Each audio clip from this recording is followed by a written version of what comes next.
બનાસકાંઠામાં વરસાદના કારણે અનેક વિસ્તારમાં નુકસાન થયું છે। વરસાદના કારણે રોડ રસ્તાનું ધોવાણ થતાં રસ્તા પણ તૂટ્યા છે। તો વિઠોદરમાં નવચેતના પ્રાથમિક શાળાએ જવાનો રસ્તો પણ તૂટી ગયો છે। પાણીના પ્રવાહમાં રસ્તો તૂટવાના કારણે અવરજવર બંધ થઈ ગઈ છે।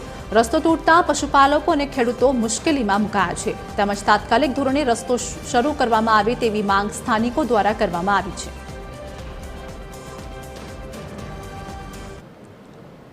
વિઠોદર ગામથી 3 કિલોમીટર આવેલું છે અમારું ખેતર અને અહીંથી દૂધ ભરાવા માટે આવવું હોય તો બન્ની ઉપાડીને આવવું પડે છે। સાધન કોઈ નાના મોટું હેડે એમ નથી।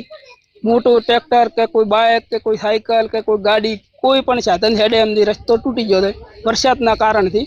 વરસાદ આવ્યો એટલે રસ્તો તૂટી ગયો અને કહાદો હતો અને હવે તાત્કાલિક મને આટલો સરકાર હમો કરી આલે અને આ નાના મોટો કોઈ દવાખાને છોકરું છે કોઈ કંડું બુઢું છે એમને લઈ જવા માટે પણ ખૂબ તકલીફ છે। રસ્તો તૂટી ગયો છે અમારે ગામમાં આવો તો ખૂબ તકલીફ છે। કોઈ છોકરાને બાળકો 8 થી 12મા ધોરણ સુધી ભણે છે। કોઈ આવો શીખકે ને ખૂબ માસ્તરને તકલીફ છે અને અમારે દૂધ ભરાવા આવો તો કોઈ હેડામ જ નથી।